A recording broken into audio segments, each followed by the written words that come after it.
welcome to the show. I appreciate you tuning in for another brand new review. So, what's in store for you here tonight?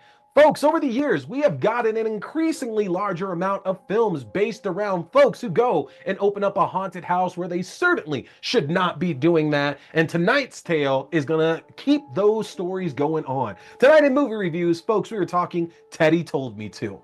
But let's not waste any time and jump right in. If you haven't seen the trailer for Teddy Told Me To before, this tells the story of a young couple who end up getting a killer deal on an abandoned haunted house that they can buy for themselves and reopen as their own attraction. But unfortunately for this young couple, they find out that the reason why it was abandoned in the first place is due to a series of murders that happened years back, and the murderer is still apparently at large. Can they make opening night with their head still attached? Find out. This is Teddy Told Me To. And that's it, folks. At its heart, it's taking what we've seen in a number of films like Hellfest, like Haunt, Hell House LLC. A lot of these films that just open up these haunted attractions, and surprise, surprise, you are now in danger from being in there. So story-wise, Teddy Told Me To isn't going to reinvent the wheel, but I also don't think it really has to in this case, because within like the first 10 minutes of the movie, you should have a firm grip on what this is going to be about, what type of story it's trying to tell, and what you can expect ultimately to happen. You know, our lead couple here, Danny and Zoe, like they're told pretty straight up there that murders actually occurred in this haunted house that they're buying, that the murderer is still at large. They're given numerous warnings that this is a bad idea for them to do this, and of course they still do. So we know just by the logic of movie rules, this is not going to turn out well for them. And we're actually leading to that night itself. And I thought that piece of storytelling was actually the smart way to go, because in films like the Hell House LLC series, a big part of at least like those first two films is we get to see the lead up to the haunted house opening up and all the strange, scary stuff that's going down as they're getting everything together. And that adds so much to the tension of those movies, because we know that when opening night goes down, shit's gonna hit the fan. And I think Teddy Told Me To takes a different approach that works just as well here, because we only get to see a little bit of the build up to them getting this haunted house back in working condition. Realistically, everything that happens prior to opening night of the house itself is more so telling us the legend of our killer here.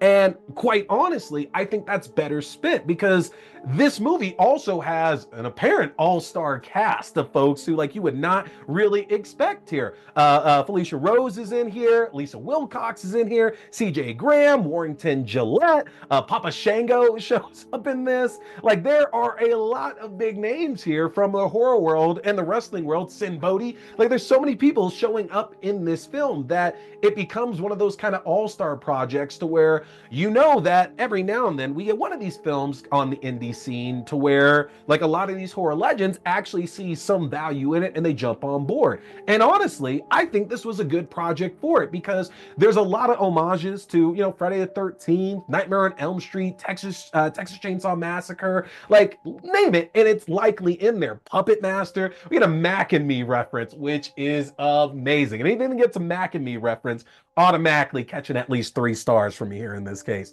But I enjoy the fact that the movie doesn't take itself all that seriously. Like, in terms of the horror aspects, I got a few jump scares from this for sure. There's absolutely a few of those in there. But as a whole, once things get going, because like I said, we don't really spend that much time worrying about like putting the house together, getting to opening night. It's just this the setup of the mythology of our killer. And then we're going to opening night where we can pretty much expect that killer to actually show up.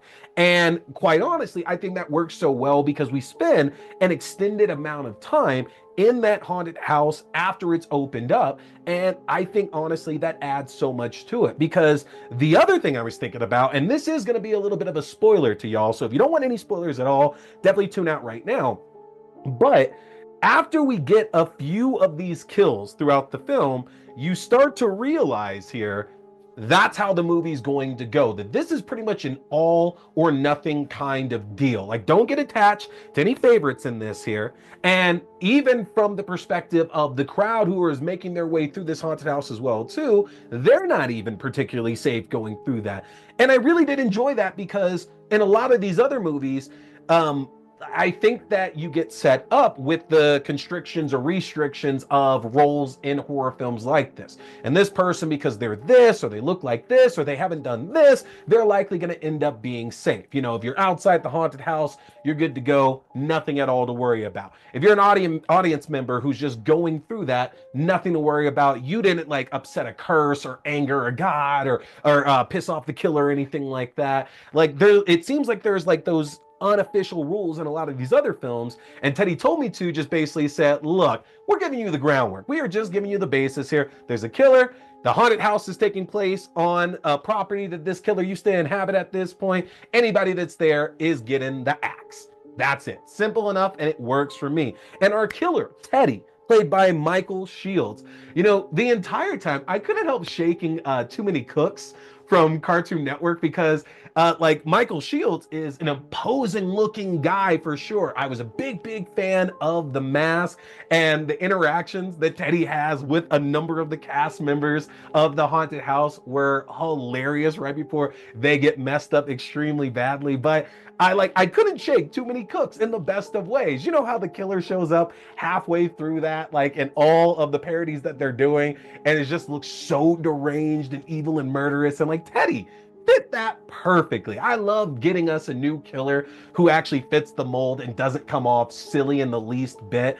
And Teddy seems very down to earth, not the right idea, but this kind of seems like the realistic approach you would take to a killer being let loose in a haunted house. You know, if we're not necessarily going the spiritual route or the mystical route that kind of the Hell House movies had, this fits really good, I thought, honestly. And there was a lot of points to where you're kind of rooting for Teddy to get these kills off here for sure. Which, speaking of kills, y'all, I'm a sucker for practical effects. I know a lot of you are as well too. If you are looking for blood, you're looking for gore, looking for some crazy kills, Teddy told me to has it in spades, y'all. There are buckets of blood in this film, and some kills that honestly like could compete with some of the best ones we've gotten over the last few years as well too. Like, it's very clear that the team behind this film is very much effects driven, and I love that because that means they love what they do. They're putting their heart and soul into all these deaths that you're seeing on screen, and they are incredible.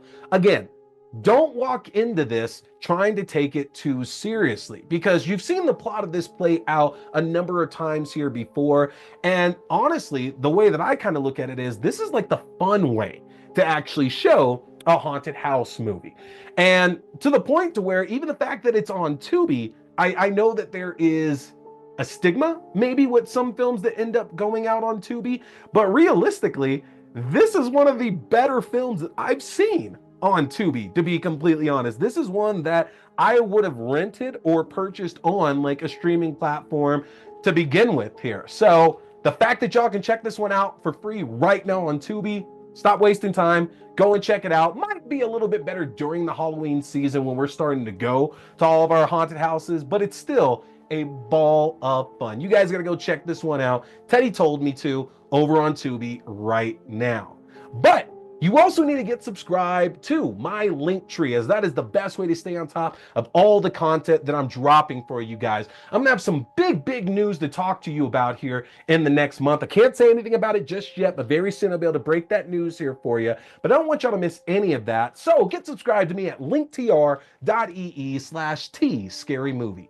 If you get subscribed, that's going to give you access to the YouTube page for the video versions of the show, your favorite podcasting platforms, the audio-only versions of the show, my Letterboxd page for written reviews and movie rankings throughout the year, my TikTok page for full episodes, movie news, and movie premieres, to my Twitch page for horror gaming, and my Fangoria shop page where you can enjoy a 20% discount off anything in the Fangoria shop. Take advantage of this, folks. Hit that subscribe button just so I can keep bringing you more great content. I got a lot of great reviews coming up for y'all, including Your Monster, the end of season 2 of Mayfair Witches, The Howling 2. We got so much stuff that I'm looking forward to jumping in here with y'all. You don't want to miss any of that. But that's it for me tonight, folks. I appreciate you tuning in. My name is T. We've been talking scary movies. Stay scared.